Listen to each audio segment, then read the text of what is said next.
आज हम लोग इस वीडियो के अंदर सेकेंड जीएस का क्लास करने वाले हैं। बहुत अच्छे क्वेश्चंस मैं आपको इस वीडियो के अंदर कराने वाला हूं बच्चों, ठीक है। वीडियो को लास्ट तक देखना और जो क्वेश्चंस एमएनएस एग्जाम में पूछे जा सकते हैं उन्हीं क्वेश्चंस को हम लोग करेंगे, ठीक है। जैसे एक क्वेश्चन, ये बहुत इंपॉर्टेंट क्वेश्चन बन सकते हैं कि गांधी जयंती कब मनाई जाती है।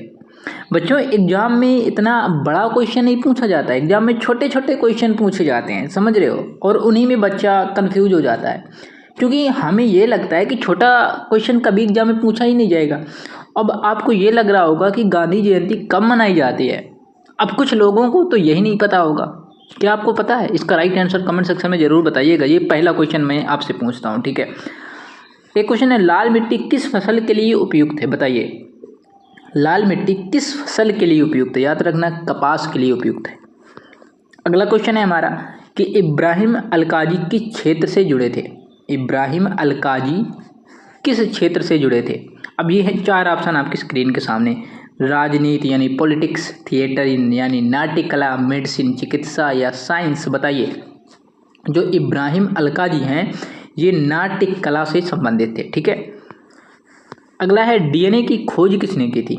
डीएनए की खोज वाटसन और क्रिक, न्यूटन, मेंडेल या जेम्स जूल। बताइए, जो डीएनए की खोज है ना वो वाटसन और क्रिक ने किया था। बहुत बढ़िया। अगला क्वेश्चन है हमारा कि भारत में सबसे लंबी नदी कौन सी है? बताइए, भारत की सबसे लंबी नदी गंगा नदी होती है, गंगा नदी। अगला क्वेश्चन है आपका कि विश्व आर्थिक मंच WEF का मुख्यालय कहाँ स्थित है? यानी कि where is the headquarters of the World Economic Forum, World Economic Forum. अब ये भी क्वेश्चन पूछा जा सकता है कि जो WEF का फुल फॉर्म क्या है ना, तो वर्ल्ड इकोनॉमिक फोरम है। और ये कहाँ पर स्थित है? ये जिनीवा के अंदर स्थित है, ठीक है। अगला क्वेश्चन है आपका, शांति निकेतन की स्थापना किसने की थी? बताइए, शांति निकेतन की स्थापना किसने की थी? ये चार ऑप्शन है आपकी स्क्रीन के सामने, जैसे रविंद्रनाथ टैगोर, दयानंद सरस्वती, अन्ना हजारे या स्वामी विवेकानंद। तो आप सभी को पता है कि जो शांति निकेतन की स्थापना दयानंद सरस्वती जी ने की थी, है ना। अगला क्वेश्चन देख लेते हैं। अगला क्वेश्चन है आपका कि शरीर की कौन सी ग्रंथि मास्टर ग्रंथि कहलाती है? बताइए, शरीर की कौन सी ग्रंथि मास्टर ग्रंथि कहलाती है? ये सभी को पता होगा, पीयूष ग्रंथि मास्टर ग्रंथि कहलाती है। अगला क्वेश्चन है आपका कि किस विटामिन की कमी से शरीर में सूजन हो जाती है? इसका राइट आंसर आपको कमेंट सेक्शन में बताना है बच्चों। किस विटामिन की कमी से शरीर में सूजन हो जाती है? अगला क्वेश्चन है, किस विटामिन की कमी से रतौंधी हो जाता है? विटामिन सी की कमी से स्कर्वी होता है। विटामिन किस कमी से रतौंधी? विटामिन ए की कमी से रतौंधी होता है। अगला क्वेश्चन देखते हैं कि पूर्ण स्वराज की मांग कांग्रेस के किस अधिवेशन में की गई थी? पूर्ण स्वराज की मांग कांग्रेस के किस अधिवेशन में की गई थी? याद रखना, लाहौर अधिवेशन में की गई थी। अगला क्वेश्चन है आपका कि भारत का सबसे नया राज्य कौन सा है? 2024 तक भारत का सबसे नया राज्य तेलंगाना। अगला क्वेश्चन है आपका कि एक हॉर्स पावर कितने वाट के बराबर होता है? याद रखना, ये एयरफोर्स में भी क्वेश्चन पूछा गया था, समझ लीजिए। ये एयरफोर्स में भी क्वेश्चन पूछा गया है, नेवी के अंदर ये भी क्वेश्चन पूछा गया है, ठीक है। कि तो एक जो हॉर्स पावर होता है यानी कि एक HP बराबर होता है 746 वाट। याद रखना, 1 HP बराबर होता है 746 वाट।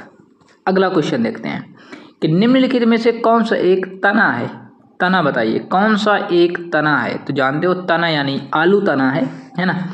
मनुष्य के सामान्य शरीर का तापमान कितना होता है? मनुष्य के शरीर का सामान्य तापमान बताइए कितना होता है? 58.6 डिग्री फ़ारेनहाइट होता है।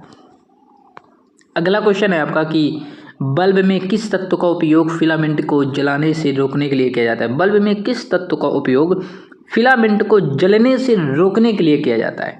आर्गन। अगला क्वेश्चन है, भारत की पहली महिला राज्यपाल कौन थी? भारत की पहली महिला राज्यपाल सरोजिनी नायडू, है ना। अगला क्वेश्चन है आपका कि ये question of the day, Simon commission Bharat कब आया था? 1928। साइमन कमीशन भारत कब आया था? 1928 को आया था, है ना। गुरुत्वाकर्षण का नियम किसने प्रतिपादित किया था? बताइए, गुरुत्वाकर्षण का नियम किसने प्रतिपादित किया था? न्यूटन ने गुरुत्वाकर्षण का नियम प्रतिपादित किया था। अगला क्वेश्चन है आपका कि सबसे अधिक क्रोमोसोम किसमें पाए जाते हैं? सबसे अधिक क्रोमोसोम टेरिडोफाइट्स में पाए जाते हैं। किस में पाए जाते हैं? टेरिडोफाइट्स में पाए जाते हैं सबसे अधिक क्रोमोसोम। अगला क्वेश्चन है आपका कि बिहू किस राज्य का लोक नृत्य है? बताइए, बिहू किस राज्य का लोक नृत्य है? बिहू असम का लोक नृत्य है भाई, है ना। अगला क्वेश्चन है कि संविधान सभा की पहली बैठक कब हुई थी? 1946 को हुई थी। 9 दिसंबर 1946 को संविधान सभा की पहली बैठक हुई थी। भारत के प्रथम शिक्षा मंत्री कौन थे? मौलाना अबुल कलाम आज़ाद, है ना। सबसे बड़ी हड्डी कौन सी होती है? फीमर यानी जांघ की हड्डी। अगला क्वेश्चन है पृथ्वी सूर्य की परिक्रमा कितने दिनों में पूरा करती है? पृथ्वी सूर्य की परिक्रमा 365 दिनों में पूरा करती है। अगला क्वेश्चन है भारतीय संविधान में कुल कितने अनुसूचियां हैं? भारतीय संविधान में कुल 12 अनुसूचियां हैं। अगला क्वेश्चन देख लेते हैं कि मानव शरीर में गुणसूत्रों यानी क्रोमोसोम की संख्या कितनी पाई जाती है? मानव the number of chromosomes is found in the human body 46। क्यों भाई? 46 पाई जाती है। पूर्ण स्वराज की मांग कांग्रेस के किस अधिवेशन में की गई थी? लाहौर अधिवेशन में की गई थी। और गाइस, चैनल पर नए हो तो चैनल को सब्सक्राइब करके जुड़ जाना। इसका सेकंड पार्ट बहुत जल्दी अपलोड करेंगे। मिलते हैं अगली वीडियो के साथ, जब तक के लिए bye bye, take care guys. और इंग्लिश की क्लासेस आपको दी जा रही हैं टॉपिक वाइज, वही क्वेश्चंस करवाए जा रहे हैं, वही रूल्स करवाए जा रहे हैं जहाँ से एग्जाम में डायरेक्ट क्वेश्चन एग्जामिनर पूछता है। तो मिलते हैं अगली वीडियो के साथ, जब तक के लिए bye bye, take care guys, love you all.